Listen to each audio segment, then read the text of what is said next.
Hi everyone, it is Fitz with your daily delivery. Hope you're well. I am wonderful. It's been a beautiful week in the Sunflower State.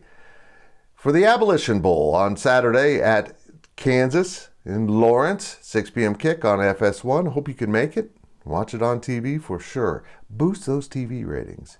Well, folks, the Big 12 done and gone and did it, if that's the right way to say it. Anyhow, make sure you're subscribing to this YouTube channel. Make sure you're hitting the thumbs up. Make sure you're leaving those comments. I love the comments, even when you say I'm an idiot. I think the big one, though, was I was a crybaby, and I did cry. I cried a lot. On with the DD, and yes, the Big 12 just changed the tiebreaker rules with 2 games to go in the season. Now, they claim that they just clarified the rules when they clearly changed the rules, because what they now are saying wasn't in the original rule. And I'm told that Gene Taylor pushed back on this, that he wasn't very happy, but that was about the end of the discussion on the phone call, and the Big 12 just did it. Now, the problem here isn't that they corrected their mistake, if that was a mistake, or their oversight. It's when they did it, in the middle of everything, which is odd to say the least. You don't typically do that, but they did it. And they're claiming that that's what the intent of the rule was, when that doesn't say that at all.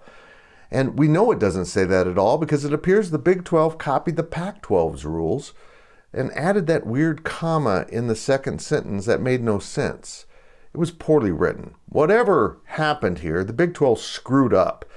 They did not present the tiebreakers in any kind of meaningful, sensible way that Joe Blow could understand. And if they meant to say that, they didn't say it. They should just come out and say, hey, we kind of screwed up. It was never our intention to leave this out, but somehow in the baking of the cake, we left out this ingredient. We could get behind that a little bit more, but instead, the Big 12 chose to gaslight everyone and said, no, we didn't change anything. We're just clarifying. Now you changed it. But at the end of the day, it doesn't matter. If you're Kansas State, you need to just focus on the games you can win, and that doesn't really change anything.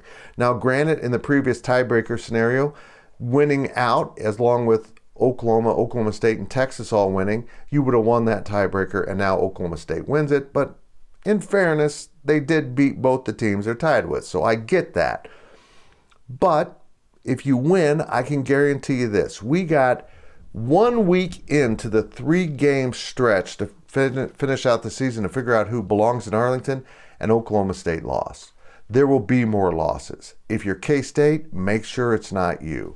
And if you're K-State, you kind of want Iowa State to beat Texas, which is possible because that 3-way tie becomes a 4-way tie if everyone else wins out, and K-State, of course, then beats Iowa State next Saturday.